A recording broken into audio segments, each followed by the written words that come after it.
કહી શકે તો કરો. એક નંબર.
શ્રીમદ રાજચંદ્ર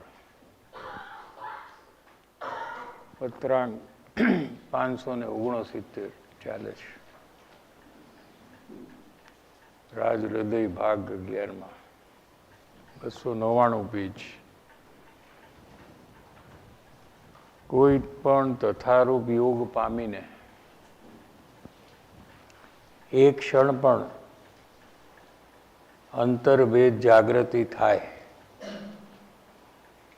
अंतर्भेद जागृति एटले मिथ्यात्व का जो परिणति है अंदर में ये टूट जाए, यानी सम्यक की प्राप्ति हो जाए.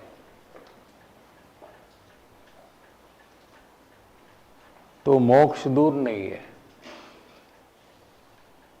फिर खरेखर तो मोक्ष की परवाह पण नहीं, क्योंकि वो होगा ही. मोक्ष मार्ग में प्राणी हर एक क्षण में गति करते हैं. एक भी पर्याय ऐसी नहीं होती है ज्ञानी की जो मोक्ष मार्ग में आगे न बढ़ती हो. आत्मा का आश्रय हुआ और फिर लब्ध परिणाम, लब्ध उपयोग में आत्मा ही रहता है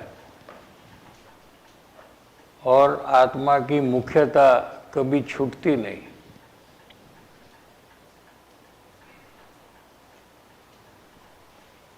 कल जो विषय चला था कि आत्मज्ञान न हो, यानी कि मिथ्यात्व की परिणति न छूटे, तो भी एक नई बात यहाँ पात्रता की आई है कि पात्रता तो जीव को प्रकट करनी चाहिए. पात्रता यानी आत्म प्राप्ति करने की योग्यता. इतना कार्य अगर जीव कर ले आज, तो उसको मोक्ष की प्राप्ति अवश्य होगी. तो फिर समझाने की जरूरत ये नहीं है कि निग्रंथ मुनि दशा भी आएगी. आत्मज्ञान उसके पहले होगा, आत्मा का निश्चय उसके पहले होगा और ज्ञानी की पहचान होगी. ये सब कार्य आत्म प्राप्ति की योग्यता, पात्रता जीव में प्रकट हो तो ये कार्य अवश्य होता है. तो कम से कम इतना कार्य तो हमें करना चाहिए.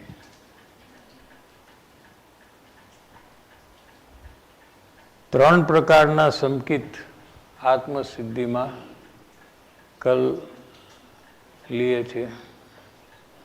ऐसे जीव को ज़्यादा से ज़्यादा 15 भव में मोक्ष होता है. दो संकित अज्ञान दशा में होते हैं, पहला और दूसरा।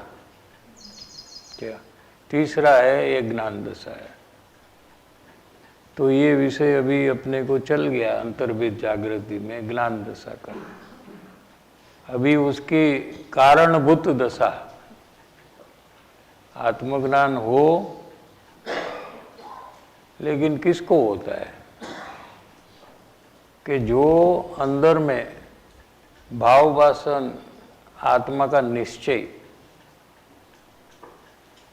निर्णय कहो, निश्चय कहो, जो स्वसंवेदन से होता है, क्योंकि आत्मा अरूपी पदार्थ है, स्पर्श रस वर्ण गंध नहीं है और इंद्रिय ज्ञान का विषय भी नहीं है। इंद्रिय ज्ञान का विषय पर है और आत्मा अंदर में स्व है, दिशा ही अलग है। तो ज्ञान को जब स्वसन्मुख करते हैं, यानी कि 5 इंद्रिय के माध्यम से जो ज्ञान बाहर में प्रवर्तता है, उसको वैराग्य के कारण से, मुमुक्षु की भूमिका का वैराग्य इतना है कि वो ज्ञान को अंतर्मुख करता है। और ज्ञान में ज्ञान के समीप जब जाता है तो स्वसंवेदन प्रकट होता है। निगोद से लेकर सिद्ध परमात्मा के ज्ञान में स्वसंवेदन मौजूद ही रहता है। क्या कहते हैं, ज्ञान कभी अपना वेदन को छोड़ता ही नहीं है। जैसे अग्नि है, ये अपनी गर्मी को कभी छोड़ती नहीं है।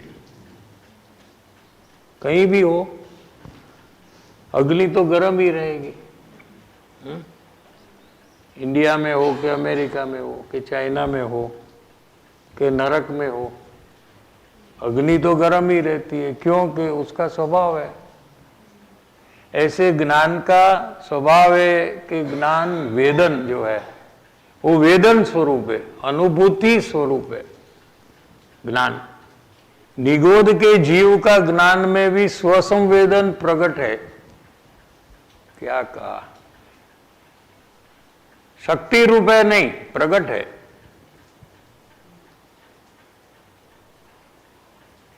लेकिन अपना ज्ञान पर में इतना प्रवर्तमान है, लीन है, हमने स्वयं रुचि से उसको रोक लिया है पर में। अपनत्व करने के लिए, वो कार्य का कर्ता बनने के लिए, वो पदार्थ में से सुख बुद्धि लेने के लिए, वो पदार्थ का आधार लेकर ज्ञान को हमने वहां एकदम जकड़ कर रख दिया है पर में।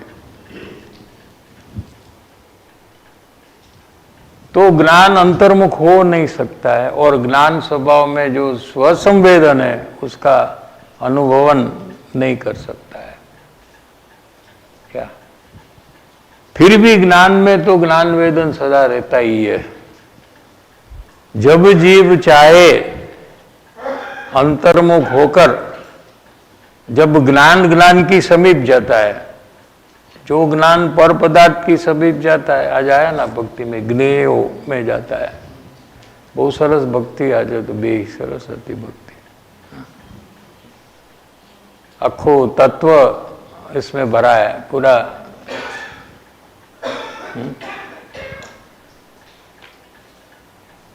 तो आत्मा का निश्चय होता है। अज्ञान दशा में ये कार्य अवश्य हमें करना चाहिए, तो हमको मोक्ष की प्राप्ति अवश्य होगी। ये दूसरा प्रकार लिया है समकीति का, लेकिन उसके पहले पहला प्रकार होना चाहिए समकीत का, जो उससे सुगम है। पहले से दूसरा कठिन है, दूसरे से तीसरा और ज्यादा कठिन है। ठीक है, तो कल लिया था, पहले में क्या आता है, जो सत्पुरुष ने ओळखे, पहले कौन सा है, पहला समकित, ये कोई ज्ञानी पुरुष हो तो उसका अंतर आत्मा का शुद्ध परिणमन,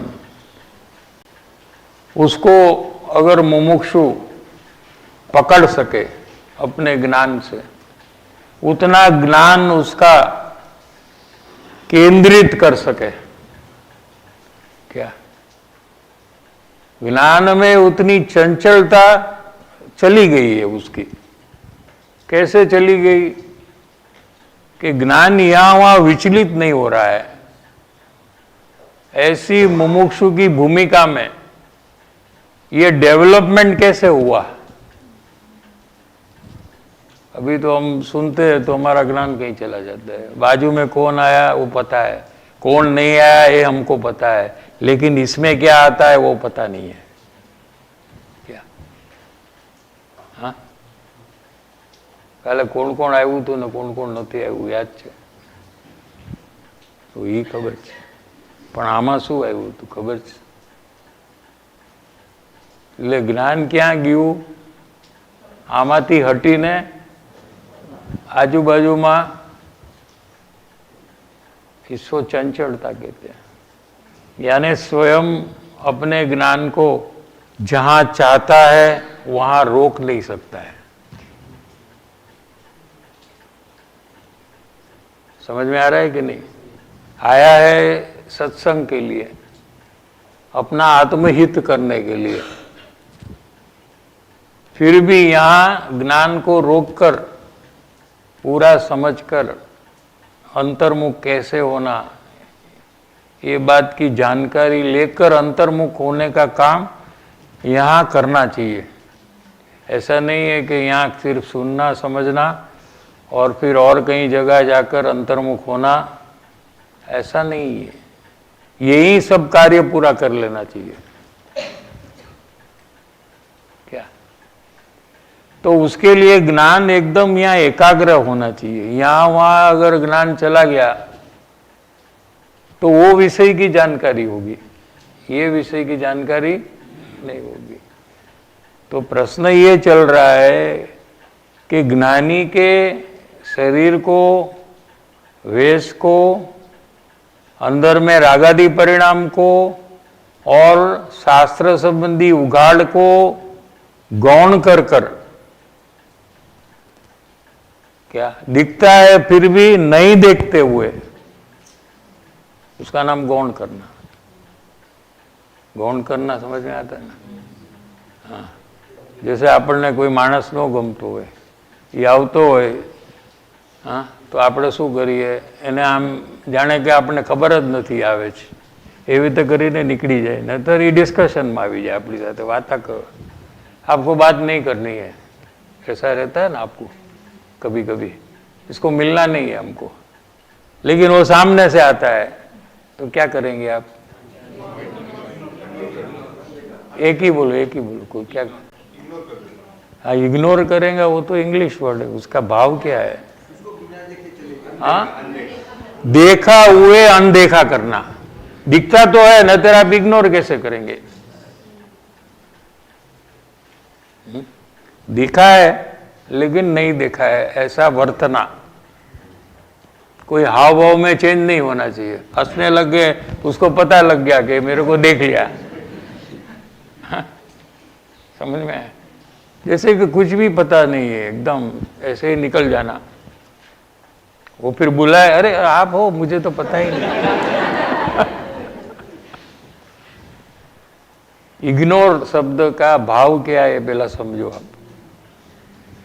तो कोई ज्ञानी है तो पहले तो उसका वेश दिखेगा, क्योंकि वो बाहर है, ठीक है, और फिर अंदर में उनके कषाय पुण्य पाप रूप जो है उसका ख्याल आएगा।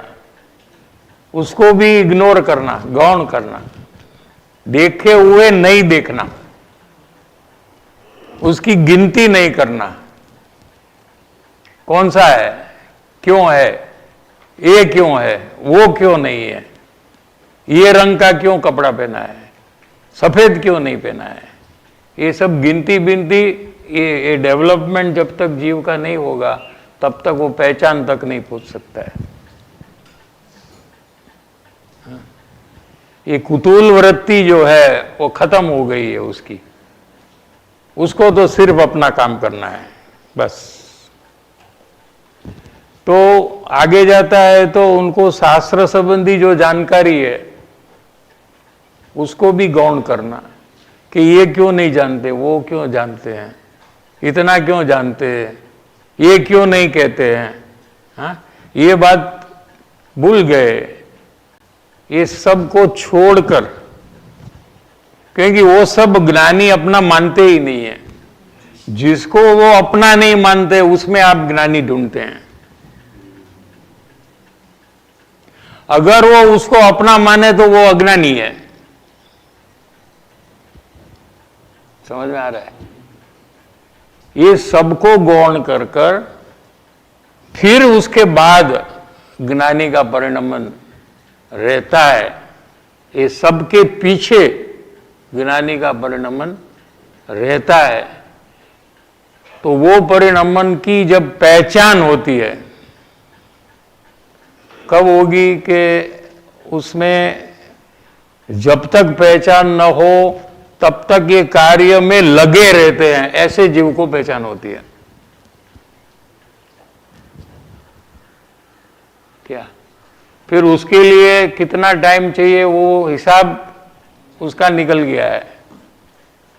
क्या कितने सत्संग चाहिए, कितने दिन लगते हैं, वो सब हिसाब उसने छोड़ दिया है। ये काम पूरा होना ही चाहिए बस। एक की धुन में जब जीव आता है तो उसको पहचान हो जाती है, तो उसको प्रथम संकित हो गया। ऐसे जीव को मोक्ष दूर नहीं है। तो इतना फोकस और ये कार्य के पीछे लगने का जो धुन है एक कैसे प्रकट होता है, ये प्रश्न अगर आपका है, नहीं शाम तक आप पूछेंगे तो मैं अभी जो देता हूं। हाँ? तो धुन लगती है, ये पूर्णता का लक्ष्य हुआ है ना, इसलिए लगती है कि अभी हमें पूरा करना है। क्या जो दिन से पूर्णता का लक्ष्य किया उसमें जितने जितने दिन बढ़ते हैं, ये कार्य करे बिना, पहचान करे बिना, उतना उतना उसको अंदर में तकलीफ होने लगती है। क्या और शीघ्र यह कार्य करने का जब उसको अंदर में जैसे जैसा समय जाता है वैसे वैसे उस प्रकार की तालावेली जब लगती है तो फिर वो धुन में आकर एक ही कार्य के पीछे लगते हुए एक कार्य को संपन्न कर लेता है। तो ये तो पूर्णता के लक्ष्य से इतना फोकस आया, लेकिन जो चंचलता है यही वही जो उपयोग भटकता है, उसको कैसे वो एक ही स्थान में जहां चाहता है वहां रोकता है कि वो 254 के अनुसार जो प्रयोग है अपना दोष का पक्ष छोड़ने का, उसमें जो कंसंट्रेशन डेवलपमेंट का वही प्रयोग है सब। क्या जब आपका दोष कोई बताते हैं तो आप अंदर में वो कुछ क्षण तक अपना ज्ञान को चेक करने के लिए वहां रोकते हो। क्या तो यहां से आपका कंसंट्रेशन डेवलपमेंट की शुरुआत हो जाती है। यानी कि सब बाह्य प्रवृत्ति को गौण कर कर क्या सामने वाले को देखने का छोड़कर सामने वाले ने जो दोष बताया है वो दोष को देखने का जो फोकस करना क्या, और वो वर्तमान में हो रहा है, तो कोई विचार दशा नहीं है वो, तो वहां से अवलोकन चालू हो जाता है जीव का। और दूसरा जब दोष दिखाते हैं तब दूसरी बार जब देखता है तो दूसरी बार उसको अवलोकन कर कर देखता है क्या। ऐसे 1 2 3 4 5 दोष जो है ये बीच में अवलोकन टूट जाता है क्योंकि वो देखता नहीं है। लेकिन जब सतत देखने का उसका चालू हो जाता है एक टाइम पे, तो उसका कंसंट्रेशन पावर यहां से डेवलप होने लगता है। इसलिए ये कार्य करे बिना ज्ञानी की पहचान नहीं हो सकती है, क्योंकि कंसंट्रेशन पावर जो चाहिए, जो विशेष आगे के प्रयोग में चाहिए, जैसे आलोकनी अल्प सुख इच्छा में और विशेष कंसंट्रेशन पावर चाहिए, क्योंकि सुख में भोगने में उसका उपयोग छटक जाएगा, क्योंकि सुख के लिए अनादिकाल से जीव को झंखना है, पागल हो गया है सुख के लिए, कितने गलत काम सुख के लिए कर रहा है अभी क्या। तो वो प्रयोग में और स्थिरता चाहिए कि जो दोष के अवलोकन से प्रकट हुई है क्या, और फिर ज्ञानी की पहचान में इससे विशेष स्थिरता चाहिए। तो ये कृपाणु देव का जो 254 नंबर का पत्र है, ये एक रेवोल्यूशनरी प्रयोग का जो पत्र है, जिसमें आपका फोकस का भी डेवलपमेंट होता है, आपका मिथ्यात्व भी हर एक प्रयोग में मंद होता है, और आप मोक्ष मार्ग में प्रवेश कर सकते हैं। जो सत्पुरुष ने ओळखे અને पारमार्थिक विषय माटे, पारमार्थिक माने पैसा का नहीं, संसार का नहीं, मेरे घर में ये प्रॉब्लम है उसके लिए मैं क्या करूं, वो विश्वास नहीं। आत्म प्राप्ति कैसे हो, ये पारमार्थिक विषय है क्या। एना विषय माटे एना प्रत्ये एने विश्वास जागे कि आ कहे छे ए खरेखर सत्य छे। શું આપ્ત પુરુષની પ્રતીતિ, આપ્ત પુરુષની પ્રતીતિ પૂર્વક આજ્ઞા रुचि, क्या कहा पहले, प्रतीति के बाद आज्ञा ली, यहां प्रतीति यानी विश्वास, खातरी कि ये जो कह रहे हैं अगर मैं ऐसा ही करूं तो अवश्य मुझे सम्यक की प्राप्ति हो जाएगी। इसमें जब निसंगता आती है, इसको प्रतीति कहते हैं। प्रतीति समझ में आया कि नहीं? हाँ, आप्त पुरुषनी प्रतीति पूर्वक, पूर्वक शब्द है ना, तो पहले प्रतीति आती है क्या। ऐसा क्यों लिया कि अगर आपको विश्वास नहीं है तो आप वो जो कहेंगे वो करने वाले नहीं है, सिर्फ सुनेंगे, समझेंगे, लिखेंगे, दूसरे को कह देंगे, लेकिन स्वयं नहीं करेंगे। क्योंकि आपको विश्वास नहीं है कि इनके बोध से अवश्य मेरा आत्मकल्याण होगा। तो ये सत्संग के बोध सुनते हुए, कोई कोई बात का प्रयोग करते हुए और वो प्रयोग में सफलता मिलते हुए जीव को विश्वास आने लगता है। यानी जो प्रयोग करता है उसको ही विश्वास आता है, जो सुनता है उसको नहीं आता है। न्याय समझ में आ रहा है कि नहीं? जो सिर्फ सुनता है उसको विश्वास नहीं आता है, लेकिन सुनकर उसमें से कोई ना कोई प्रयास चालू करता है, तो प्रयास चालू करते हुए उसको विश्वास नहीं है कि क्या होगा अंत में, क्या, और अपनी एक समझ है कि ऐसा होगा, और ज्ञानी ने कहा है कि ऐसा होगा, ऐसा कहा कि करो तो आपको शांति होगी, क्या, ये करो तो आपके कषाय कम हो जाएंगे। जैसे किसी को जीव देखो तो आपके कषाय, फैमिली में सबको जीव है ऐसा देखो तो आप समझ लिए, सुन लिए, लेकिन आपने चालू नहीं किया। फैमिली को जब देखते हैं तो मारी पत्नी છે, मारो वर છે, मारो दीकरो છે, ये જોવાનું ચાલુ જ રાખ્યું तो आपको प्रतीति नहीं होगी। समझ में आ रहा है कि नहीं? लेकिन अगर आपने प्रयास किया, पहले आपने प्रयास नहीं किया था और उनको पति पत्नी पुत्र ऐसा देखते थे, तो आपको जो अंदर में कषाय होते थे वो आपको पता है। अभी आपने प्रयोग किया कि उसको जीव रूप देखा, तो आपके अंदर में आप जब चेक किए तो आपको पता है कि ये तो सब अलग प्रकार का भाव मुझे आ रहा है, पहले जो आ रहा था और अभी आ रहा है इसमें तो बहुत फर्क है।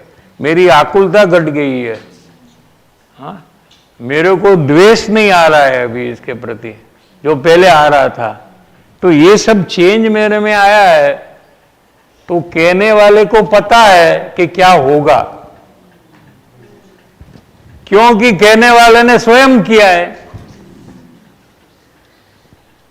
और कर कर कहा है, पढ़कर नहीं कहा है। समझ में आया? तो वहां से विश्वास चालू हुआ। 4 प्रयोग किया तो और विश्वास होगा, 8 किया तो और विश्वास होगा, और एक टाइम एकदम प्रतीति हो जाएगी कि नहीं, मुझे यहां से ही मार्ग मिलेगा, मुझे यहां वहां भटकने की अभी जरूरत नहीं है। तब प्रतीति हुई क्या? फिर ये जीव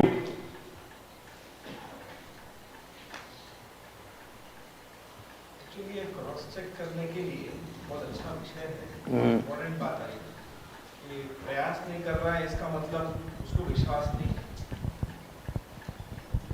हाँ, कहीं ना कहीं अगर प्रयास नहीं कर रहा है तो उसको ज्ञानी के प्रति विश्वास नहीं है। नहीं, में 2 फैक्टर हो सकते हैं। एक तो उसको काम ही नहीं करना है, क्या, बस तो પછી કેમ આવ્યા ये प्रश्न होता है। उतना ही नहीं, लेकिन अनेक बार आते हैं और पहले से कहते हैं कि आप है प्रोग्राम तो मुझे बोलना भाई, हमको तो आना ही है, फिर भी आत्मज्ञान की प्राप्ति नहीं करनी है। तो फिर क्या है कि આપણે સારું સારું સાંભળીએ, સારા સારા વિચાર આવે, सारा सारा भाव थाय, बस इतना ही टारगेट है उसका, उससे आगे का कार्य उनको करना ही नहीं है। तो फिर प्रयोग में क्यों आए? इसका भी बात बहुत अच्छा विषय लिया है कृपाल जी ने, वंचना बुद्धि वाला, कि उसको लगता है कि मुझे अविश्वास तो नहीं है, लेकिन दूसरी बाजू प्रयोग भी नहीं कर रहा है। हाँ, नहीं, उसमें प्रयोग करे बिना, कोई लाभ हुए बिना, प्रयोग के अंत में जो लाभ होता है, फायदा होता है, उससे ही विश्वास का जन्म होता है। संसार में भी ऐसा ही है, देख लो, बिजनेस में हो कि कहीं भी हो, आपको कोई बताया कि आप ऐसा करो तो आपका प्रॉब्लम सॉल्व हो जाएगा, तो वो कहता है तभी विश्वास नहीं रहता। लेकिन जब प्रॉब्लम सॉल्व हुआ, आपने किया, तो आपको पता लगता है कि ये जो कहता है इसको पता है। अरे दूसरी बार भी कोई प्रॉब्लम आएगा तो हम पहले इसको कहेंगे, पूछेंगे। ऐसा ही यहाँ है, जो भी यहाँ प्रयास करने का बात है वो अगर आप प्रयास करेंगे और उससे फलस्वरूप आपको कोई फायदा हुआ तो उससे आपको प्रतीति, विश्वास होगा।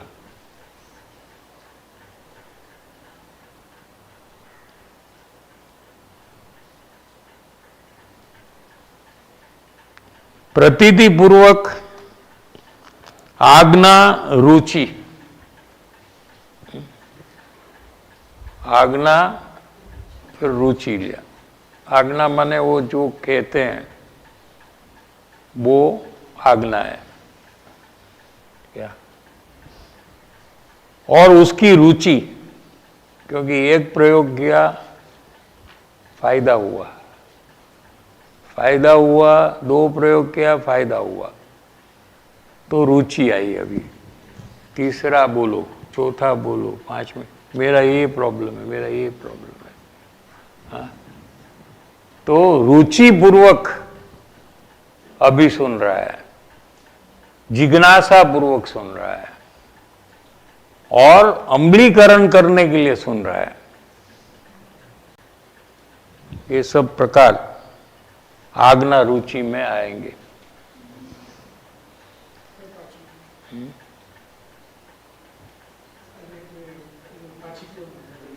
सु हाँ, कौन कैसे है इधर से? हाँ कहो, आप क्या कहा था, बोलो।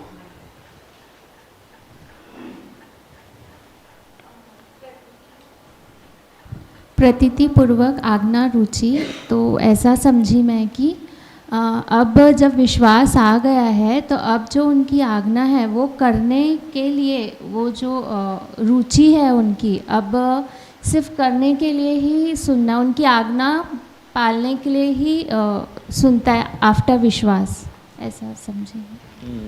अमलीकरण करने के लिए ही सुनता है। Anybody wants to add? वो बोले तो आपको बोलना है।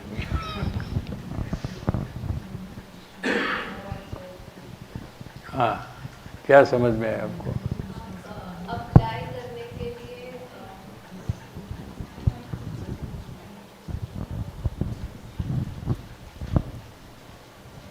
जो बताते हैं वो मतलब सुनकर अप्लाई करेंगे उसको।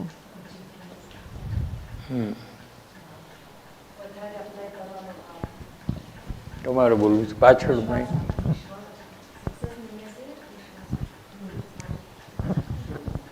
જોરથી બોલાય તો માઇકની જરૂર નથી।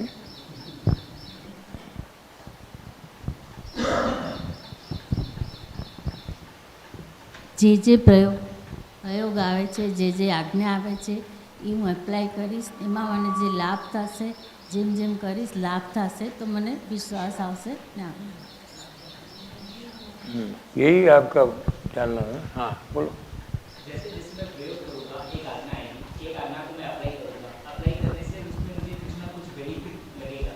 जब वो बेनिफिट लगेगा वो मुझे नेक्स्ट वापस एक आज्ञा लेने को प्रोत्साहन देगा, और जब सेकेंड आज्ञा मैं लूँगा वापस मैं उसको अप्लाई करूँगा, वापस मुझे बेनिफिट होगा। ऐसे कर करके मैं हर आज्ञा को फॉलो करके अप्लाई करूँगा। ओ अभी समझ गया, अभी बोल रहा है, समझ गया, तुम्हारे से समझ गया वो। ठीक है ना, आगे बढ़े। आज्ञा रुचि ए रूप सम्यक्त्व थाय, क्या ये इसको फिर सम्यक्त्व कह दिया। देखो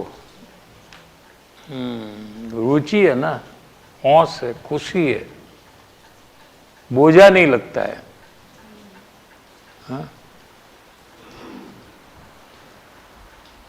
તેને વધુમાં વધુ 15 ભવે મોક્ષ થશે જ। મોક્ષ આ તો હજી સમ્યક દર્શન પછી હજી એક સ્ટેજ બાકી છે, અને પછી આ ત્રીજી વાત છે। पहला संकित के बाद दूसरा, दूसरा के बाद अभी तीसरा माने स्वानुभव, उसके बाद ये मोक्ष तो उसके बाद है क्या। छता एना माटे 15 भव लीधा। सत्पुरुषनी प्रतीति आवी, प्रतीति यानी विश्वास आया, खातरी, मारू हित थाय એમના બોધથી એવી ખાતરી, ઓળખાણ આવી,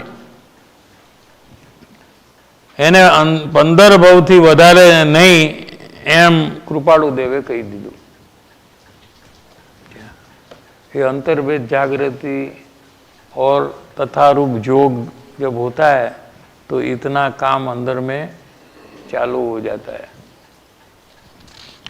એનું કારણ શું કે એને સતને ઓળખ્યું છે. સત એટલે અંતરમાં આત્મસત જે છે એનું જે પરિણમન છે શુદ્ધ, એને ઓળખ્યું છે. ભલે બાય સત છે પણ છે તો એ બીજું, મારો આત્મા તો નથી. હા, એ તો બહારમાં છે જ્ઞાનીનો આત્મા. તો પણ એણે સતને ઓળખ્યું છે. જે પ્રગટ સતને ઓળખે છે, બહારમાં પ્રગટ છે, તે અપ્રગટ સત એટલે પોતાનો આત્મા એ હજી પ્રગટ થયો નથી. અંતર્મુક્તામાં પ્રગટ થાય એવું કાર્ય હજી થયું નથી, કેમ કે અંતર્મુક્તા થઈ નથી. એટલે એને અપ્રગટ સત કીધું. ત્યાં પ્રગટ સત, અહીંયા अप्रगट से.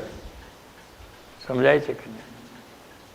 तो ऐसा नियम है कि प्रगट सत्य को जो पहचान नहीं सकता है उसको अप्रगट सत्य जो है उसकी पहचान कभी हो सकती नहीं है. ये अनादिकाल का नियम है, देशना लब्धि का नियम है ये.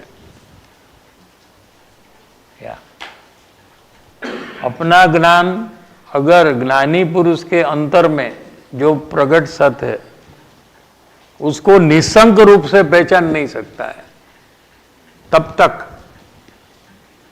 वो जीव को इतनी निसंकता नहीं आती है कि वो अपने स्वरूप में निसंक रूप लीन हो जाए, कि स्वानुभव लेकर ही बाहर आए. समझ में आ रहा है कि नहीं? ऐसा निमित्त नैमित्तिक संबंध है ये, यानी कि उससे ये होता है ऐसा नहीं. दोनों स्वतंत्र है, लेकिन पूर्व भूमिका में ज्ञानी का अंतर सत्य की पहचान जिसको नहीं हुई है उसको अपने उपादान में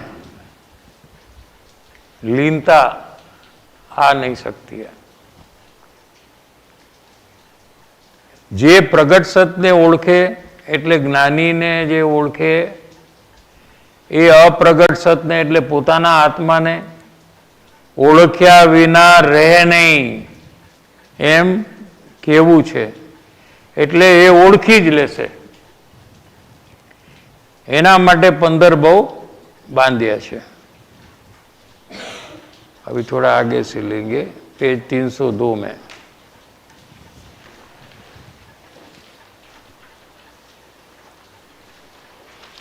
કોઈ પણ તથારૂપ જોગ પામીને એટલે કોઈ પણ એવી યોગ્યતાને પામીને, સત્પાત્રતા રૂપી યોગ્યતાને પામીને જીવને એક ક્ષણ પણ, કેટલા ટાઈમ? એક ક્ષણ પણ અંતર્ભેદ જાગૃતિ થાય, આત્મા અંદરથી જાગૃત થાય. આત્મા સ્વકાર્ય કરવા માટે જાગૃત થાય. હવે મારે મારું કરવું છે, એ જાગૃતિ. જાગૃતિનું સ્વરૂપ શું? હવે મારે મારું કાર્ય સુખી થવાનું કરવું છે. અત્યાર સુધી હું સંસારના બધા કાર્યમાં જાગૃત છું, શરીરનું, કુટુંબનું, પરિવારનું. એમાં મારો વારો કદી આવ્યો નહોતો. શું? હવે મારે મારું કાર્ય કરવું છે. આત્મા અંદરથી જાગૃત થાય એટલે કોઈના માટે મારે કરવું છે એમ નહીં, મારે મારા માટે કરવું છે, મારે સુખી થવું છે. કોઈ શું કહેશે કે કોઈ શું નહીં કહે એની સાથે મારે કાંઈ લેવા દેવા નથી. કોઈને ગમશે કે કોઈને નહીં ગમે એની સાથે મારે કાંઈ લેવા દેવા નથી. મારે મારા માટે કરવું છે. યોગ્યતા આવતા આત્મા અંદરથી જાગૃત થાય છે. શેના માટે જાગૃત થાય છે? મારે મારું આત્મહિત કરવું છે, મારે સુખી થવું છે. હવે બસ શું અનાદિકાળથી મેં બીજાનું જ કર્યું છે, શરીરનું, કુટુંબનું, પરિવારનું. હા, પોલિટિક્સમાં આવ્યો તો દેશનું, રાજા થયો તો રાજ્યનું, ડોક્ટર થયો તો પેશન્ટનું. હા, બરાબર ને? એ જ મેં કર્યું છે અત્યાર સુધી. હવે મારે મારું કરવું છે. હવે મારે મારા આત્માનું અહિત કરવું નથી. મને આ મારા આત્માને કોઈ પણ રીતે નુકસાન થાય એ હવેથી બંધ. હિત કરવું છે ને અહિત નથી કરવું. સમજાય છે કે નહીં? જે કારણોથી મારા આત્માને નુકસાન થાય, દુઃખ થાય, પરિભ્રમણ થાય, એવું અહિત જે છે મારું, એ મારે હવે બંધ કરી દેવું છે. અથવા અત્યાર સુધી અનંત જન્મ મરણ કરવાનું કારણ પણ મારું જ છે. મેં આટલા બધા જન્મ મરણ કર્યા અને આટલું બધું દુઃખ ભોગવ્યું. એ કોને લીધે દુઃખ ભોગવ્યું? મારી પોતાની ઉલટી સમજણથી મેં આ દુઃખ ભોગવ્યું છે. અનંત જન્મ મરણ કરીને હું દુઃખી થયો એમ લાગતું જ નથી. બીજા દુઃખી થાય એને ખબર પડી જાય, પણ પોતે અનાદિકાળથી જન્મ મરણ કરીને દુઃખી થઈ રહ્યો છે. અહીંથી પણ પાછો મરણ થશે ત્યારે ક્યાં જન્મશે એની ચિંતા નથી, પણ બીજા લોકોની ચિંતા છે. હા, ચિંતા તો છે બધાને. ચિંતા વગર કોઈનો એક ક્ષણ પણ નથી. છે કોઈ ચિંતા વગરનો? છે કોકને કાંઈ ચિંતા 24 કલાક ચાલુ છે. બરાબર છે કે નહીં? પણ એ ચિંતાઓમાં પોતાની ચિંતા એકવાર ચાલુ નથી કરી એને કે મેરા ક્યાં હોગા.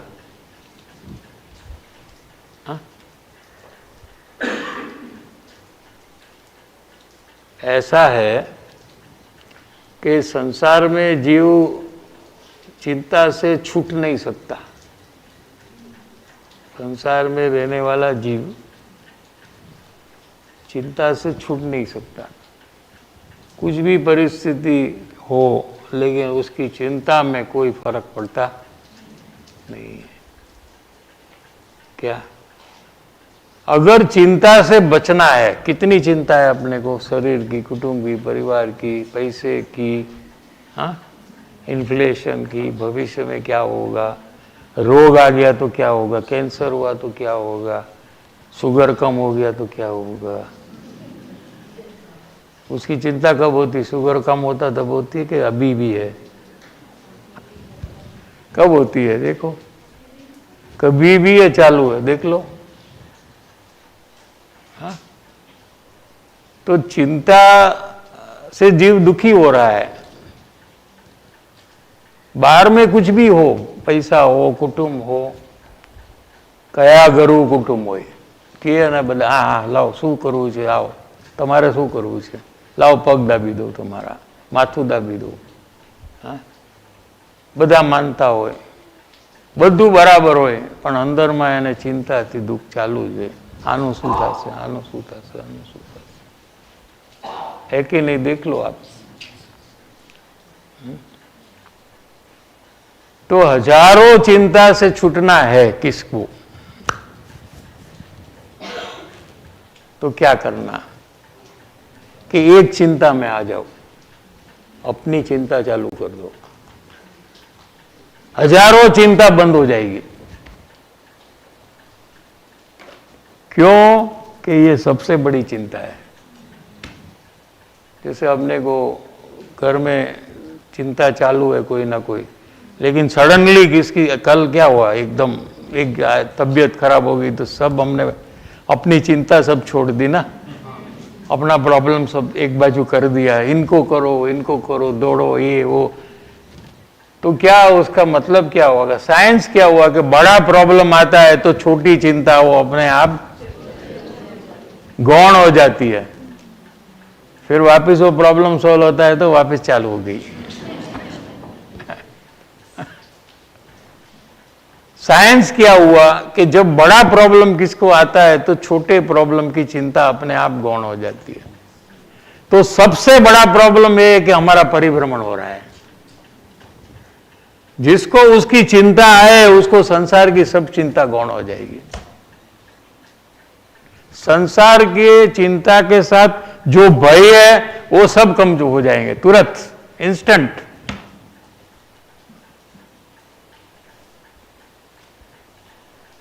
एक ही भय रहेगा कि मेरा जन्म कहां होगा, मुझे भविष्य में परिभ्रमण कौन सी गति में होगा, तो वहां मैं कैसे जीऊंगा, दुख को मैं कैसे हैंडल करूंगा। ये चिंता जब चालू हुई तो बाकी रोज की बेकार चिंता भी इसमें है ना। अपनी चिंता में 90% चिंता तो बेकार की है ना, नकाम नवरा बैठो नखोद करे, गुजराती में ऐसा कहते हैं, हिंदी में क्या है?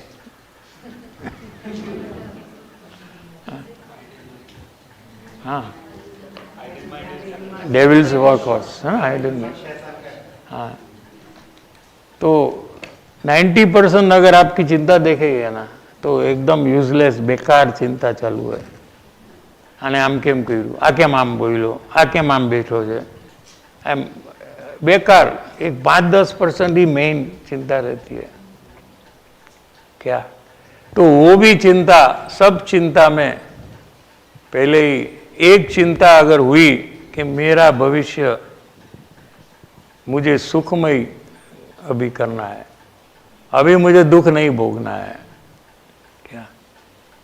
परिभ्रमण की जब चिंतना हुई, वेदना हुई क्या, तो उसमें से पूर्णता का लक्ष्य जीव को हो जाता है।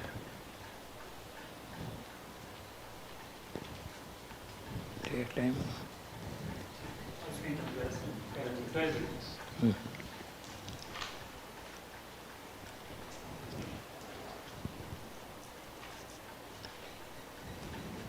ये बात कृपाळु देवे 23-24 વર્ષમાં બે જગ્યાએ કરી છે કે અનંત જન્મ મરણ કરી ચૂકેલા પોતાના આત્માની જેને કરુણા આવે છે, બીજાની તો બધાને આવે, દુઃખી જોવે એટલે એને દયા આવે, પણ પોતાનો આત્મા કેટલો દુઃખી છે એની એને દયા જ નથી આવતી। આ પાત્રતાનું લક્ષણ છે, આ યોગ્યતા છે। અનંત જન્મ મરણ કરી ચૂકેલા પોતાના આત્માની જેને કરુણા આવે છે, દયા આવે છે, કેટલું દુઃખ ભોગ્યું, હા, કેટલો હેરાન થયો, એ જીવ આ સ્વરૂપ પ્રાપ્તિનો અધિકારી થાય છે। આત્મ સ્વરૂપ, આત્મજ્ઞાનની પ્રાપ્તિનો અધિકારી, પાત્ર થાય છે, યોગ્ય થાય છે। જો આપણામાં એવું છે કે નહીં, આ સિમ્પટમ કે આપણે પોતાના આત્માની જે અનાદિકાળથી જન્મ મરણ કરી રહ્યો છે, લાખો કરોડો વાર નરકમાં, તિર્યંશ ગતિમાં, દરેક ભવ કરોડો અબજો વાર કર્યા, પારાવાર દુઃખ ભોગવ્યું છે. ગુરુદેવ કહેતા કે તારા દુઃખને જોઈને દેખનારને રોણા આવે છે. देखने वाले को आपका दुख भूतकाल में कितना दुख भोगा है जीव ने. ये जीव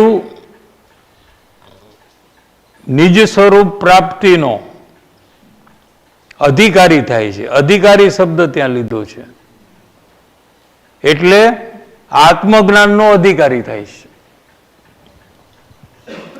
એ સમ્યક દર્શનનો અધિકારી થાય છે. એ પણ પાत्रताના લક્ષણોમાં છે.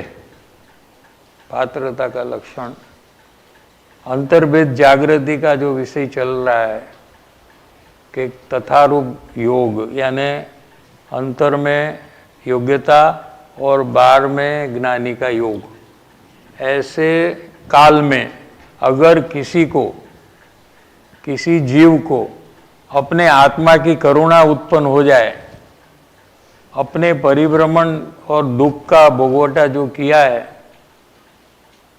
क्या उसको विचार कर कर उसको अंदर में अपने आत्मा की दया उत्पन्न हो तो उसमें पात्रता शीघ्र प्रकट हो जाती है. क्या और आगे के सब काम उसके होने लगते हैं.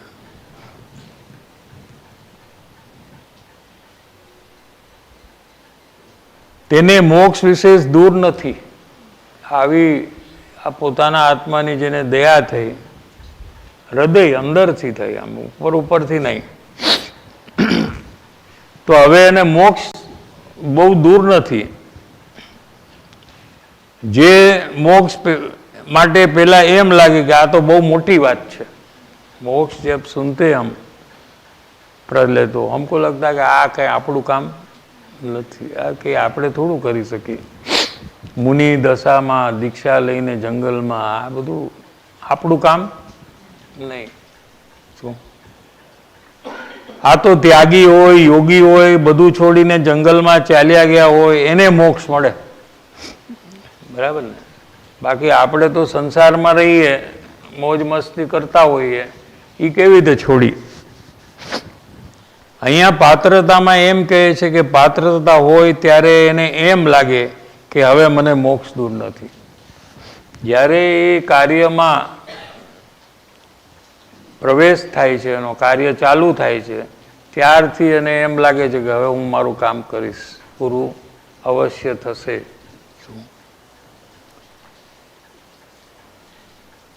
સમ્યક દ્રષ્ટિને તો લાગે જ છે, એમાં તો કાંઈ સવાલ નથી. સમ્યક દ્રષ્ટિને તો મોક્ષ સમીપ છે એમ જ લાગે છે. સુગાનીજી એક પત્રમાં લખ્યું છે ગુરુદેવને ઉદ્દેશીને કે મોક્ષની વાત પહેલી વહેલી જ્યારે ગુરુદેવ પાસે મેં સાંભળી એટલે શરૂઆતમાં ત્યારે તો બહુ ભારે લાગતું હતું. એમ લાગે કે અરે આટલું બધું મોટું કામ આપણું નહીં. હા, બહુ ઊંચી વાત, બહુ ભારે વાત, બહુ ભારે વાત છે, આપણું કામ નહીં. આપણે તો અત્યારે સારા ભાવ કરો, હા, પુણ્ય ભાવ કરો, ભવિષ્યમાં આ બધું કરશું. એ વાત સાંભળતા એને પોસ્ટપોન કરી નાખ્યું, આજે નથી કરવું. પણ આપનો, આપની વાણીનો, આપનો એટલે આપણી વાણીનો સ્પર્શ થતા, સાંભળતા એવી ચોટ લાગી. चोट लगना, आत्मा को इंजरी होती है, शरीर को लगती है ना इंजरी, आत्मा इंजर्ड हो जाता है, चोट लगती है, अंदर में तकलीफ हो रही है. हाँ, चोट लगना. पहलू वहेलू सांभळता एनी चोट लागी. શું એટલે આપની વાણીનો સ્પર્શ થતા જાણે મોક્ષ કાંઈ નથી એવું લાગ્યું. અરે આ તો હું કરી શકું. આ ગુરુદેવની વાણીનો પ્રતાપ જો તીર્થંકરની ભવિષ્યમાં તીર્થંકર થવાના છે એવી વાણી, એની અસર જુઓ કે અનાદિનો પરિભ્રમણ કરતો જીવ એક જ પ્રવચન સાંભળીને આત્મજ્ઞાનને પ્રાપ્ત કરી લે છે. એ વાણી કેવી હશે? भाषा का भी प्रॉब्लम नहीं हुआ, हिंदी में बोलो ऐसा भी नहीं कहा सुगानी जी ने, किसी को नहीं कहा जरा बोलो ना. बेचारे ने कभी गुजराती सुना ही नहीं था. हाँ, सुगानी जी ने वहाँ वो विचार ही नहीं आया उनको कि आप हिंदी में बोलो तो ठीक होगा, आप जो बोलो हमको बस खत्म. हम तो भाषा को नहीं देखते, हम तो आपके हावभाव देख रहे हैं, आपकी निसंगता देख रहे हैं. क्या देख रहे हैं? आप जो कह रहे हैं उसमें आपकी निसंगता कितनी वो हम देख रहे हैं. आप कितने श्योर है. तो ये भाषा का काम नहीं है, भाषा कुछ भी हो, क्या उसके पीछे आपका जोर कितना है. क्या गुरुदेव कहते ना, जो प्रवचन सुगानी जी को किया वो टाइम पे उसमें कहा आ आत्मा एम कीधु એટલે કે મારો આત્મા તરત જ એમને અંદર નજર ગઈ. શું हम तो फिर सोचते रहते अंदर में अर्थ कर कर छोड़ देते हैं, वो तो सीधे प्रयास में आ जाते हैं. तारो आत्मा ज्ञान स्वभावी है, એટલે આપણે अंदर में देखा मेरे अंदर में ज्ञान कहाँ है, जानने का कहाँ हो रहा है. हाँ ऐसा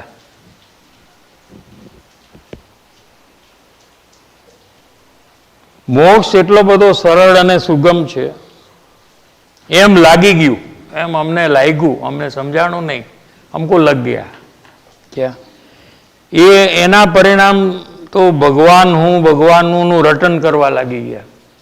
मैं तो भगवान हूँ. આ તમારી વાણી કેવી છે એમ કરીને એક પત્રની અંદર એ વાત નાખી.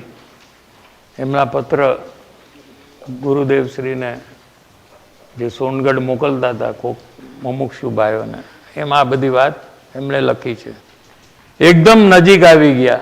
શાસ્ત્રની અંદર મોક્ષ માટે આમ કરવું જોઈએ, અનંત પુરુષાર્થ કરવો જોઈએ, દીક્ષા લેવી જોઈએ, આ બધું પહેલાં છોડવું જોઈએ, એ બધું પહેલાં વાંચ્યું હતું. શું એટલે એમ લાગ્યું કે આ તો આપણું કામ નથી, આટલું બધું તો આપણે કરી જ ન શકીએ. શું પણ જ્યાં ગુરુદેવની વાણીનો સ્પર્શ થયો તો કહે બસ મોક્ષની પણ અમને પરવા નથી, હવે મને મોક્ષની પણ પરવા નથી. સીધા ત્યાં આવી ગયા. આ યોગ્યતા ઉપર આ પત્રની અંદર બહુ સારો લીધે આ યોગ્યતાના બધા લક્ષણોની વાત ચાલે છે. શું પહેલાં આપણે સંકિતના 3 પ્રકાર લીધા, બરાબર છે. ત્યાર પછી પોતાના આત્માની દયા જેને આવે છે એ કૃપાળુદેવ કહે છે કે આ સમ્યક્તોનો અધિકારી છે. કયા પત્રમાં છે યાદ છે કે નહીં?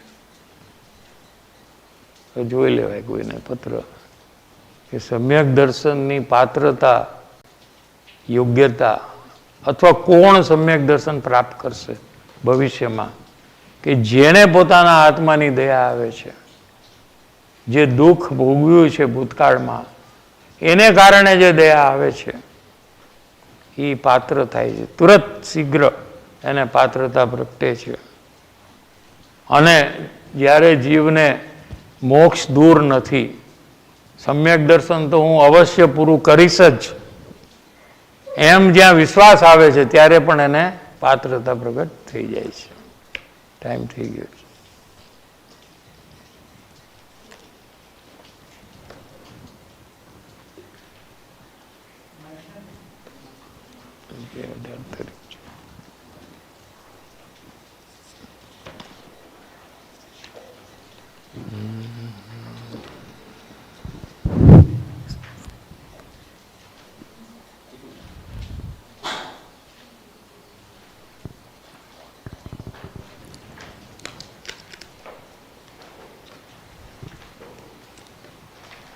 સાહેબજી, વાણીમાં એમ આવ્યું છે કે ઓળખાણ માટે જ્ઞાનીની એની વાણી પણ ઇગ્નોર થઈ જાય છે. તો અહીંયા ફોકસ એટલું, અહીંયા જ્યારે મારા પરિણામ સાથે જ્યારે હું ચેક કરું છું ત્યારે જ્યાં જે પણ વાત આવી રહી છે ને એ અનુરૂપના પરિણામ મને લાગે છે કે મેં આ ટાઈપના જ પરિણામ કર્યા છે, જેના લીધે મારું કાર્ય નથી થયું. પણ એ ફોકસની અંદર ફોકસ વધે છે, પણ એની અંદર એને ઇગ્નોર કરીને અંદર જવાની જે વાત આવે છે ને એ હજુ પણ મને ખ્યાલ નથી આવતો સાહેબ, પકડાતી નથી. તો કેવી રીતના મારે એ હજુ પણ અહીંયા મારી શું કચાશ છે સાહેબ? તો કીધું ને 254 પત્ર પ્રમાણે તમારી શરૂઆત થવી જોઈએ. તમારા દોષનો સ્વીકાર કરવાનું. કોઈ દોષ બતાવે છે ત્યારે તમને કેટલો ટાઈમ લાગે છે સ્વીકારવામાં? તમારા અંતરમાં કેવા પ્રકારના ભાવ પ્રગટ થઈ જાય છે? દોષ બતાવનાર પ્રતિ તમને શું ભાવ થાય છે? આ બધામાં પહેલાં સુધારો આવે પછી આગળનું કામ થાય. હજી આ પ્રાથમિક કાર્યમાં જીવ નિષ્ફળ જાય છે તો આગળના કાર્ય તો કहाँ से होगा क्या?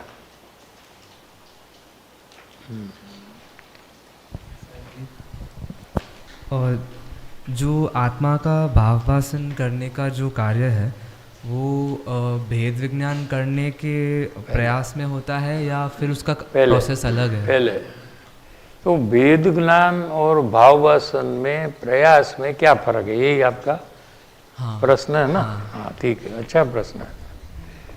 भेद ज्ञान माने भेद का अर्थ क्या? डिफरेंट. कल लिया था ना? हाँ. क्या भेद का अर्थ? दो अलग अलग चीजें. दो अलग करना, बराबर है. हाँ. भाववासन में भेद ज्ञान शब्द नहीं उपयोग करते हैं. हाँ. भाववासन में ज्ञान को मुख्य करना है, ज्ञान के समीप जाना. क्या ज्ञान ज्ञान के समीप जाता है. जो ज्ञान इंद्रिय के माध्यम से पर में घूम रहा था वो ज्ञान वापस रिवर्स ट्रैक में अंदर आता है. સમયસર में एक गाथा છે, શ્લોક. દૂરથી પહાડવાળા માર્ગમાં પાણી હોય ને એ આમ જાતું હતું. અત્યારે પાણી બધા જાય છે ને, હું બી આમાંથી બહાર નીકળે. કોણ કરે છે એ બધું? એટલે મેળે થાય છે ને બધું. એવી રીતે આમાંથી લઈ મળવું તો લઉં, મળશે.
तो श्लोक में क्या है उसमें कि पानी है वो ऐसे जहाँ नीचा होता है ना वहाँ पानी चला जाता है.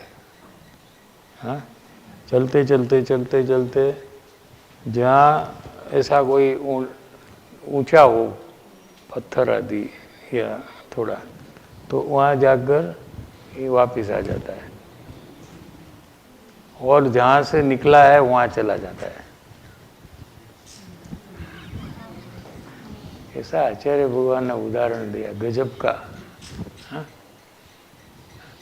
वैसे ज्ञान सरोवर में से जब ज्ञान इंद्रिय के माध्यम से बाहर निकलकर पंचेंद्रिय विषयों में प्रवर्तता है क्या, तो जब भेद विज्ञान चालू होता है तो वही वहाँ से वापस अंदर में आकर जहाँ से वो निकला है वहाँ जाता है।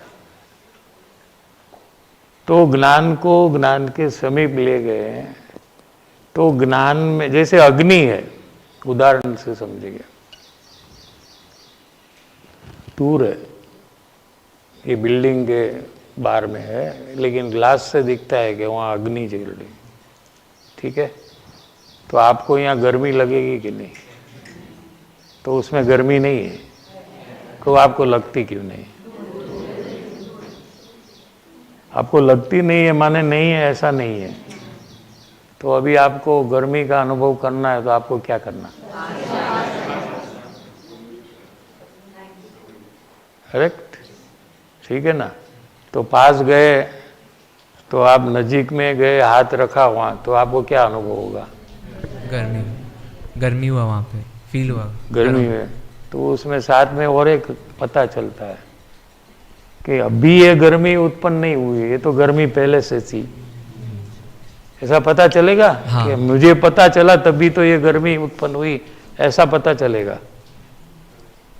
कैसे पता चलता है आपको? पहले से भी गर्मी थी, बट पहले से इसमें गर्मी थी लेकिन मैं दूर था, ये भी साथ में पता चलता है। गर्मी भी है और गर्मी पहले से थी वो भी पता चलता है। दो चीज का पता चलता है कि नहीं? Yes sir. भले मुझे अभी अनुभव में आई, उसका मतलब ये नहीं है कि अभी इसमें गर्मी चालू हुई है, ठीक है। ऐसे जब ज्ञान स्वरूप में, ज्ञान स्वभाव में जाता है ना, तो उसको स्वसंवेदन अनुभव में जब आता है उसका वेदन, तो उसको ये पता चलता है कि ये वेदन तो अनादिकाल से अंदर था, मैं ही दूर था क्या, इसलिए मुझे वो वेदन अनुभव में नहीं आया। तो ज्ञान अपना वेदन को कभी भी त्यागता नहीं है, छोड़ता नहीं है। जब जीव चाहे तो वहां जाए तो उसको स्वसंवेदन हो जाता है और वो काल में आत्मा का भाव भाषण हो गया, निश्चय हो गया। साहब जी, तो इसका मतलब ऐसे हुआ ना कि भेद विज्ञान का एक्टिविटी करते करते वो भेद विज्ञान होने से पहले भाव भाषण हो गया, वो एक्टिविटी। भेद विज्ञान में क्या है कि दो चीज है, एक आत्मा जो स्वसंवेदन से जाना, हाँ। वेदा अनुभवा, हाँ। और एक रागादि जो आकुलता रूप उसका वेदन है, ठीक है। अभी अज्ञान दशा ही चालू है और रागादि में अपनत्व भी चालू है, ठीक है। तो जीव को पता चला कि यही मेरा स्वरूप है, वेदन से पता चला है क्या। तो वो अपनत्व जो है राग दुख रूप है और मैं तो सुख रूप हूं, तो दुख रूप राग मेरा कैसे हो सकता है? समझ में आ रहा है? तो वहां से अपनत्व छोड़कर ज्ञान स्वभाव में अपनत्व करता है, उसका नाम वेद विज्ञान है। ये सब जी समझा। और जो क्षण में ज्ञान स्वभाव में अपनत्व हुआ तब आत्मज्ञान हुआ और रागादि से कायम के लिए भिन्न हो गया। फिर राग भिन्नी उत्पन्न होता है, ये वेद विज्ञान है, उसका अंत आत्मज्ञान हुआ। फिर ये वेद विज्ञान सहज चालू ही रहता है। जब जब राग होता है तब तक ज्ञान उससे भिन्न ही रहता है, उसमें एकमेक होता ही नहीं, उसको अपना मानता ही नहीं, उसका कर्ता होता ही नहीं, लेकिन उसका ज्ञाता होता। तो साहब जी, बिना भेद करे आत्मा का भाव कैसे फिर समझ आएगा? वो जो भाव भाषण पहले ऐसा स्टेप बताया है भेद विज्ञान के पहले, तो बिना पहले डिफरेंशिएट करे हाँ, उसमें क्या है कि पहले अवलोकन रागादि का होता है। हाँ। अवलोकन कौन करता है? मैं ज्ञान करता है। किसका करता है? रागादि भाव। रागादि का। तो तो रागादि का अवलोकन करता है तो रागादि में दुख है ऐसा उसको वेदन से पता लगता है। ठीक है, तो वो तैयार हो जाता है रागादि से छूटने के लिए, क्योंकि दुख कोई जीव को पसंद नहीं है। सब जीव को सुखी चाहिए क्या। तो फिर क्या होता है कि जो ज्ञान रागादि का अवलोकन करता है, फिर वो रागादि को गौण कर कर ज्ञान का अवलोकन चालू हो जाता है। सतत अपने ज्ञान को देखने का चालू हुआ, क्योंकि वो बंद किया तो रागादि में आकुलता का अनुभव होता है उसको। इसलिए वो नहीं चाहता है वहां रहने का। तो ज्ञान जब ज्ञान को देखता है, ठीक है, और देखते हुए वो समीप जाता है, जैसे कहा ना अग्नि, वो जब समीप जाता है तो उसको स्वसंवेदन अनुभव में आ जाता है और वो काल में आत्मा का निश्चय हो जाता है। उसके बाद वेद विज्ञान चालू होता है उसको। थैंक यू साहिब जी। साहिब जी, आज जो बात आई कि आज्ञा की रुचि होना, प्रतीति होना, तो साहिब जी उसमें अपने में ऐसा देखती कि जितना थोड़ा प्रयोग करती हूँ तो उधर फ़ायदा होता है, लाभ मिलता है, बट वो मैं कंटिन्यूस क्यों नहीं कर रही वो नहीं समझ में आ रहा साहिब जी। इसमें क्या गलती हो रही कि वो होश में नहीं आ रही। मतलब प्रयोग में सतत हर जगह हर विषय में क्यों नहीं कर रही। वो लाभ ख्याल आता है जब थोड़ा करती हूँ तो साहिब जी, बट उसमें वो होश क्यों नहीं आ रहा कि हर मार्गदर्शन उठाऊं एंड वैसा प्रयास करूं। इसमें कहाँ भूल हो रही है साहिब जी, वो पूछना था। लाभ कम होता रहेगा आपको? नहीं साहिब जी, लाभ होता है, बहुत हेल्प होता है। बहुत होता है तो कोई थोड़ी नहीं करेगा, ऐसा होता है। कोई कस्टमर से लाभ हुआ बड़ा, तो कहेंगे मुझे मन नहीं होता उससे ऑर्डर लेने का। हाँ, ऐसा होगा क्या? हाँ कि नहीं होगा? कैसे उसके पास वापस ऑर्डर ले, ऐसा भाव अंदर में आएगा ना कि नहीं आएगा? तो कोई कारण देख कर ऑर्डर नहीं दे रहा है वो अभी, तो क्या करेगा? एक ऑफर क्रिएट करेगा अंदर में कि अभी एक नया ऑफर आया है, अगर इसके लिए कांटेक्ट करेगा उसको। हाँ, इनिशिएटिव खुद लेगा, राह देकर नहीं बैठेगा। कौन? जिसको लाभ हुआ है वो। अभी आप चेक कर लो कहाँ भूल हो रही है।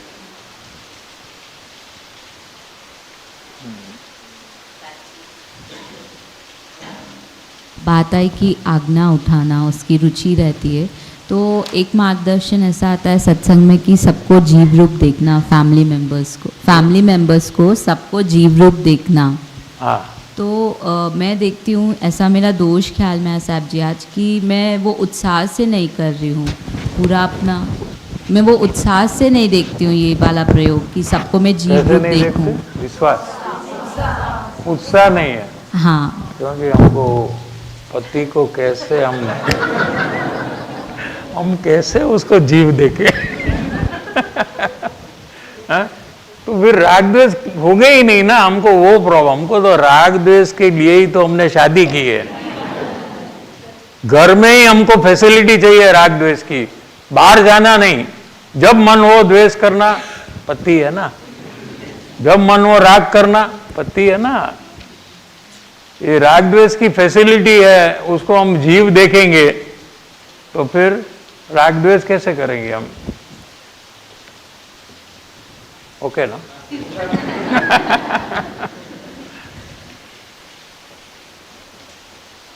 लेकिन पति को आत्मकल्याण में दोस्त बनाओ, राग द्वेष के लिए साधन मत बनाओ।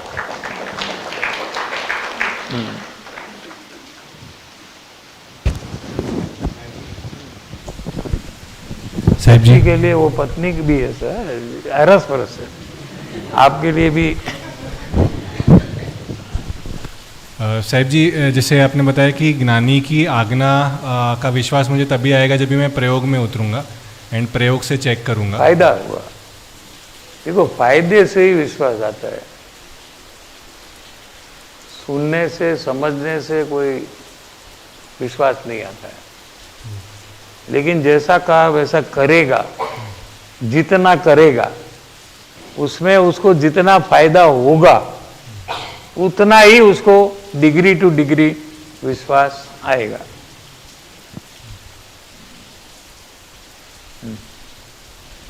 साहब जी, तो प्रयोग में जब भी मैं शुरू करता हूँ तो वैसे स्पेसिफिक सिचुएशंस है जहाँ पे मैंने मेंटली डिसाइड किया है कि ये डिफ़िकल्ट होगा मेरे लिए। जैसे कॉन्वर्सेशंस के टाइम, मेजर टाइम मेरा कॉन्वर्सेशंस में रहता है, क्लिनिक में एंड घर पे भी। तो वहाँ पे ऐसे एक लगता है जब भी प्रयोग शुरू किया तो शुरू में फॉर अ फ्यू सेकेंड्स में जागरूक रहता हूँ, फिर पूरा उपयोग वो कॉन्वर्सेशंस में इन्वॉल्व कर देता हूँ साहब जी। तो ये ब्लॉक कैसे रिमूव करें? क्या प्रयोग करते हो वहाँ? साहब जी, जैसे डिसाइड किया कि पुद्गल का कार्य अपनी शक्ति से हो रहा है एंड मैं इच्छा कर रहा हूँ। कौन है पुद्गल वहाँ? जैसे वाणी के जो आइटम्स है वो अपनी शक्ति से निकल रहे एंड मैं इच्छा બધું नहीं કરવાનું, હું બોલતો જ નથી। पति बोलने के काल में ये मैं कहाँ बोल रहा हूँ, ये देखो निकल रहा है, वो सुन रहा है, मैं भी जान रहा हूँ, क्या निकल रहा है मैं भी जान रहा हूँ, मैं बोलता ही नहीं हूँ। बहु पछी शास्त्रना शब्द पुद्गल परमाणु एना षटकारक थी तो अपना ध्यान सिंपल एकदम सिंप्लीफाई कर देना अपने को। हाँ क्या ये मैं नहीं कर रहा हूँ, बस प्रयोग થઈ ગયો ચાલુ, બીજું શું હવે આમાં પ્રયોગમાં છે શું, હાવ સહેલું છે। तो कौन कर रहा है? ये अपने आप हो रहा है। अंदर में इच्छा हुई कि ये करूँ, वो इच्छा से ये काम नहीं होता है, ये काम वो परमाणु कर रहा है, तो सब चालू ही हो जाता है, उसमें कोई प्रॉब्लम नहीं। थैंक यू साहब जी, मैंने बहुत डिफ़िकल्ट काम बना के रखा है। हाँ, उसको आप डिफ़िकल्ट बनाते हो क्योंकि आप डॉक्टर हो ना, तो आप सब जगह में इंटेलिजेंस लगाते हो ज़्यादा, सब एनालिसिस ये वो बॉम्बास्टिक वर्ड्स, ये तो थीरियंस को समझ में आया ना, वैसा हमारा लैंग्वेज होना चाहिए। क्या एकदम सिंपल लैंग्वेज, 4-5 साल का लड़का है ना, उसको भी समझ आ जाना चाहिए क्या करना। उसको बोलो ना परमाणु है ये षटकारक, तो वो भाग जाएगा।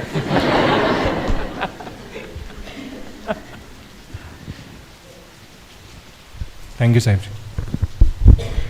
સાહેબજી, હમણાં વાત આવી કે જે સુકાનીજીનું જે પત્ર હતું તો એમાં વાણી આત્માને સ્પર્શે છે, તો એનો થોડો ભાવ પ્લીઝ એક્સપ્લેન કરો। એટલે ઇમ્પેક્ટ કરે છે, સ્પર્શે છે એટલે ઇમ્પેક્ટ કરે ને, એની અસરમાં આવે એટલે એ પોતાનું જીવનને ચેન્જ કરવા માંડી જાય। જેમ કીધું છે એ રીતે કરવાનું ચાલુ થાય, આ બધું સ્પર્શ કરે છે એમ કહેવાય। ઓકે સાહેબજી।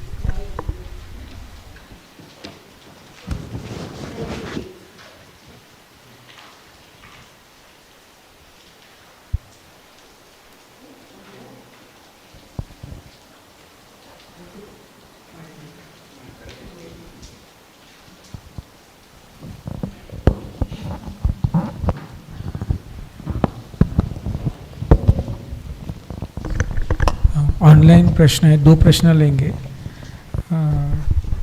राधिका बेन का प्रश्न है, पूर्णता का लक्ष्य बांधने के बाद त्रुटक अवलोकन में आने के बाद सतत अवलोकन में आने में जो टाइम लगता है उसका क्या कारण है? सतत अवलोकन में आने के लिए मुमुक्षु को क्या करना चाहिए? लगनी बढ़ानी चाहिए क्या, और ये जो कार्य है उसमें वेग आए, कल से आज उसको विशेष प्रयास जारी रखना चाहिए, ऐसा अपने को हिसाब तो कम से कम रखना चाहिए क्या। जितना टाइम आप ज़्यादा लेंगे उतना आपको लेट काम पूरा होगा।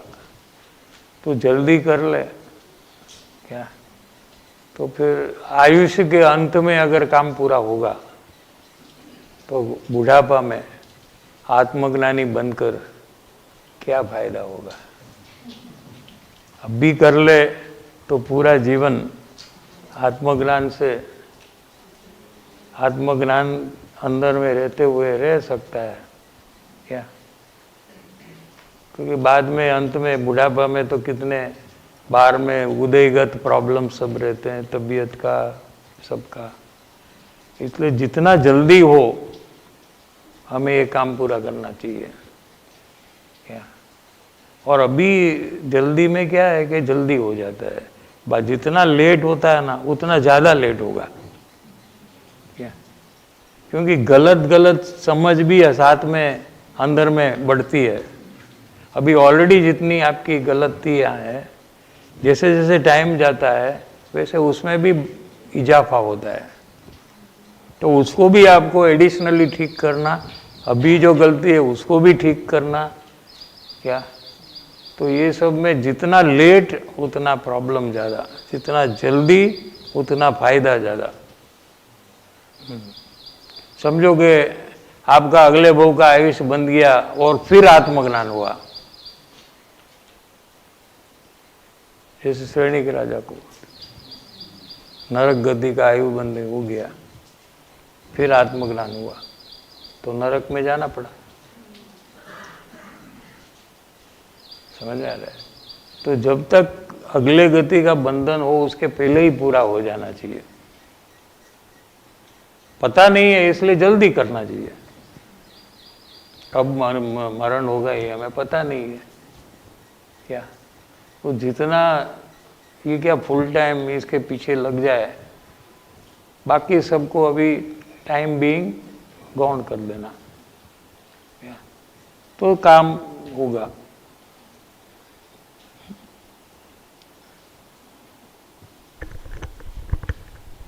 हेमल बिन का क्वेश्चन है, मल्टीटास्किंग के समय उपयोग को एक धारा प्रयोग में कैसे मेंटेन करना, especially one of the activity बोलने की या जवाब देने की हो, क्या इसमें पर की रुचि के कारण प्रयोग में से उपयोग कम या ब्रेक होता है या लैक ऑफ प्रैक्टिस समझना। ट्रांसलेट क्या कहना चाहते,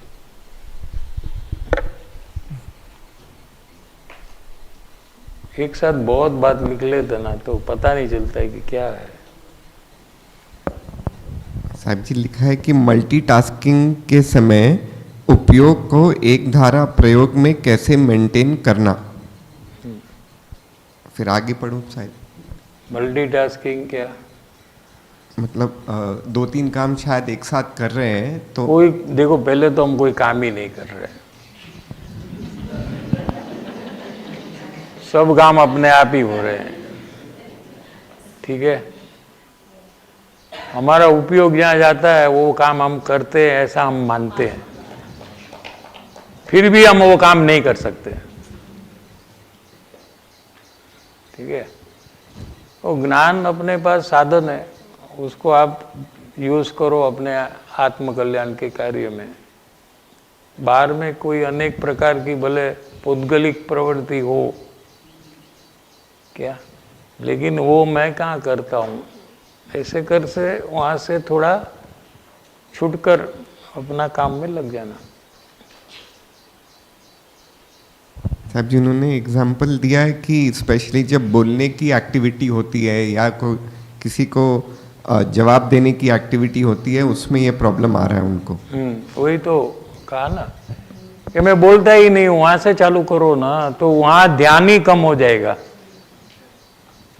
फिर वो जो भाषा निकल रही उसको जानने में हमारा काम चालू हो जाएगा। पहला बोलने में था, मैं ऐसा बोलूं वैसा बोलूं, मैं ये बोलने से वो क्या समझता है, हमारा ध्यान वहाँ है। पर जब हमने नक्की किया कि हम बोलते ही नहीं है, तो भाषा, इधर एक टेप रिकॉर्डर है, उसमें पूरा रिकॉर्डिंग हो गया है, अगला का क्या क्या निकलने वाला है। अनादिकाल से अनंत काल तक जो भी भाषा निकलने वाली है वो वहाँ टेप हो गया है। गुरुदेव का टेप हम सुनते हैं ना, तो गुरुदेव की वाणी जैसा ही लगता है ना, जैसे गुरुदेव बोलते हैं, लेकिन वो है पुद्गल ना, वो तो परमाणु है वो टेप। हाँ, लेकिन गुरुदेव बोलते हैं वैसा ही हमको लगता है ना लाइव। क्या ऐसे ये भी यहाँ पुद्गल ही काम कर रहा है अभी। क्या तो सबका इंडिविजुअल आवाज अलग अलग है, तो उसका टेप रिकॉर्डर वो टाइप से अलग अलग है। लेकिन वैसी टेप आती है तो उसको लगता है कि मैं बोलता हूँ, दूसरी टेप आती तो उसको बोलता है ये लगता है, लेकिन कोई बोलता नहीं है। तो आपका उपयोग, आप बोलते हैं ऐसा मानेंगे तो आपका उपयोग बोलने में रहता है। ठीक है, आप नहीं बोलते हो, अपने आप ये टेप चालू है, इसमें से क्या क्या आएगा मैं भी थोड़ा जानूं। हाँ? तो आपका उपयोग ज्ञान में आएगा, जानने में आएगा आपका। तो ऐसा पुद्गलिक एक्टिविटी में ऐसा कर सकते हैं आप।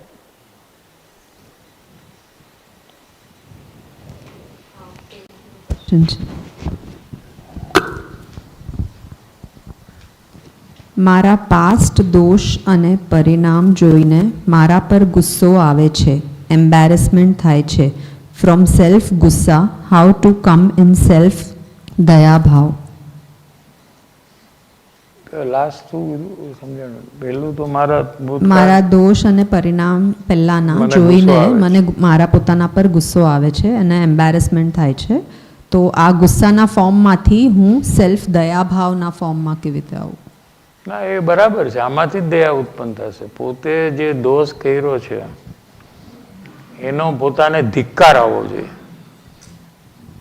અને એને કેમ ધિક્કાર આવે છે કે આટલું બધું એના ફળમાં એને દુઃખ ભોગ્યું, નકામી બાબતમાં એને કેટલું બધું દુઃખ ભોગવે છે. શું એની એમ ખ્યાલમાં આવ્યું કે આવા આવા ખોટા ભાવ, નકામા ભાવ કર્યા મેં, નો કર્યા હોત તો ચાલે તેવી જગ્યાએ મેં એવા ભાવ કર્યા. શું તો એને ધિક્કાર આવે છે પોતાના ઉપર. અને પછી ધિક્કારમાંથી એને એમ થાય છે કે અરે મારો આત્માએ આટલું દુઃખ ભોગ્યું, એમાં એને દયા ચાલુ થઈ જાય છે. એમાં કંઈ વાંધો નથી, કોઈ પ્રોબ્લેમ. હજી એક હતો એને સ્વચ્છંદ નિરોધ ભક્તિ. Is bhakti that helps reduce swachand or bhakti that is a result of reduced swachand? નહીં, સ્વચ્છંદ એ દોષનો એક્સેપ્ટન્સ કરવાથી સ્વચ્છંદ તૂટે છે અથવા એનો નિરોધ થાય છે. અથવા દેવગુરુ શાસ્ત્રનું બહુમાન કરવાથી પણ સ્વચ્છંદ તૂટે છે. જેટલું બહુમાન વિશેષ પોતે અંદરમાંથી વધારે પ્રયાસ કરે તો એને ઓટોમેટિકલી સ્વચ્છંદ દબાય છે. એટલે એનો નિરોધ પોતે કરે છે, રોકે છે એને સ્વચ્છંદને, કે હું તો કાંઈ નથી, તમે તો ભગવાન છો, પરમાત્મા છો, હું તો કાંઈ છું નહીં, હું તો સંસારમાં રાગ દ્વેષમાં મોહમાં ભટકી રહ્યો છું, નરકની ગોદમાં દુઃખી થઈ રહ્યો છું, તમે અનંત સુખી છો. એમ એ પ્રકારે પણ જીવ સ્વચ્છંદને એનો નિરોધ કરે છે. દોષનો સ્વીકાર કરે તેમાં પણ એને નિરોધ થાય છે. અમુક તૂટી પણ જાય છે. તો એ બધું અહીંયા જે વિષય છે કે એમાં ભક્તિનો વિષય છે. આમાં સ્વચ્છંદ નિરોધ છે ને, એમાં તો એની ભક્તિ વધારે છે અને પોતાની પામરતા ઉપર પોતે લક્ષ્ય કરે છે. 20 દોરા છે ને આપણે, એમાં 20 દોરા, એમાં એ રીતે બધું છે. એમાંથી થોડું સમજવું હોય તો પોતે ક્યાં છે ને સામે ક્યાં છે, એમ પોતાના અને જ્ઞાની વચ્ચે ડિફરન્સ જેટલો વધે એટલી ભક્તિ, પોતે અને જ્ઞાની સેમ એટલી અભક્તિ. હિસાબ સમજાય છે? હા, પોતે નકામો 0 અને ત્યાં 100 થાય એટલે કમ્પ્લીટ ભક્તિ. ત્યાર પછી જીવ અંતર્મુક્ત થઈને આત્મજ્ઞાન કરે. તે પહેલાં કોઈને આત્મજ્ઞાન થાય જ નહીં. અને જેટલા પર્સન્ટેજ ત્યાં વધે છે એટલા પર્સન્ટેજ સંસારના બહુમાનના ઘટે છે, સંસારના મહિમાના ઘટે છે, संसारिक पदार्थना महिमाना घटे छे। ये भी एक हिसाब, डबल हिसाब है। क्या आपको 50% भक्ति है, बहुमान है, तो आपको 50% संसार के पदार्थ का महिमा खत्म हो गया।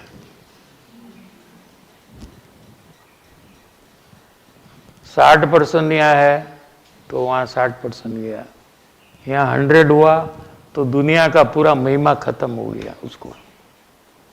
विचार दशा में, अनुभव दशा की बात नहीं है यहाँ, वो तो स्वानुभव होगा तभी होगा। लेकिन महिमा है ऐसी जो बुद्धि है, बुद्धि में उसका जो महत्व है, इम्पोर्टेंस है, वो खत्म हो गया। तो ये नास्ति से कहा, नेगेटिव साइड। क्या और अस्थि से क्या होता है कि अंतर्मुख होने की योग्यता यहाँ से उसका माप है कि 100% हुआ, उसके बाद जीव अपने अंतर्मुख होकर आत्मा अनुभव कर लेगा। तो ये साइड भी है, वो साइड भी है।